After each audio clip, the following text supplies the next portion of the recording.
Auto industry भी अब थोड़ी सी परेशान हो रही है।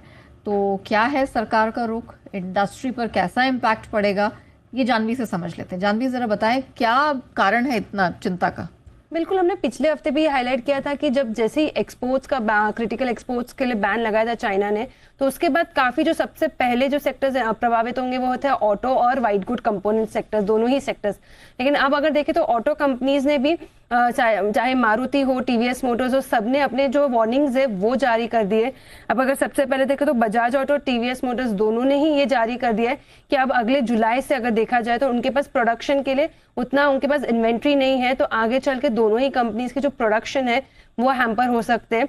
और अगर साथ साथ फोर व्हीलर कंपनीज की बात करें तो सबसे ज्यादा इंपैक्ट जो है वो मारुति सुजुकी पे आता हुआ दिख रहा है, क्योंकि उन्होंने कल ही एक खबर आई थी ब्लूमबर्ग के हवाले से कि उन्होंने कहा था कि उनकी जो ईवी मॉडल है वितारा की, तो उसका जो प्रोडक्शन है, उसका जो ईवी वेरिएंट है, उसे लाने में देरी कर दी गई है। साथ साथ जो उनके 2026 के जो विटारा के लिए जो उनके एस्टिमेट्स थे, प्रोडक्शन टारगेट जो 88,000 यूनिट्स थे, उसे घटा के 67,000 यूनिट्स उन्होंने कर दिया है। तो जो उनके ग्रैंड विटारा के एस्टिमेट्स है वो भी घटा दिया। और साथ साथ अगर बात करें तो इस साल के लिए भी जो सितंबर तक का उनका जो ईवी प्रोडक्शन यूनिट्स थे उसे भी घटा दिया है, 26,500 से घटा के 8,700 कर दिया। तो सबसे ज्यादा इम्पैक्ट मारुति सुजुकी पे यहाँ पे आता हुआ दिख रहा है।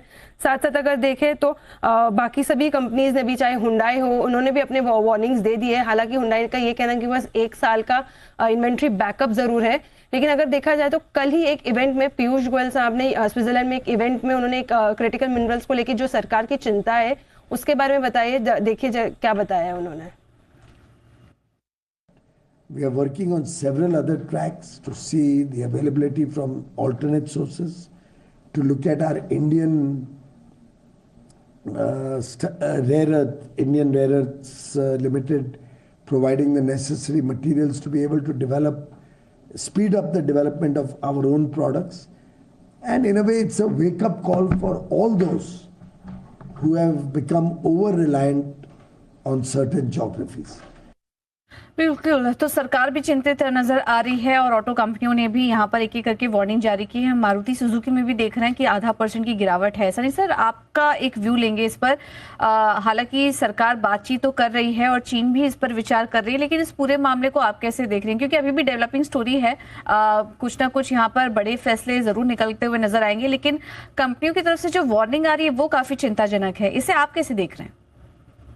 या डेफिनेटली आई थिंक अगर रेयर अर्थ मैग्नेट का जो प्रॉब्लम है वो रिजॉल्व नहीं होता है तो definitely across the board whether it is two wheeler या पैसेंजर व्हीकल सेगमेंट, वहां कहीं ना कहीं वॉल्यूम में हमें इम्पैक्ट आते दिखेगा। But again I am hopeful that इसका सोल्यूशन डेफिनेटली होते हुए नजर आएगा, क्योंकि अगर आपने देखा होगा कि यूएस और चाइना ने भी बातचीत के थ्रू शायद जो रेयर अर्थ मैग्नेट है उसका इशू रिजॉल्व किया है। आई एम होपफुल कि India will also able to resolve this issue. अगर ये बहुत लंबे समय तक नहीं चला तो मुझे नहीं लगता है कि कोई बहुत बड़ा इम्पैक्ट हमें वॉल्यूम के तौर पर देखने मिलेगा। स्पेशली मुझे लगता है कि इसका जो बड़ा इम्पैक्ट है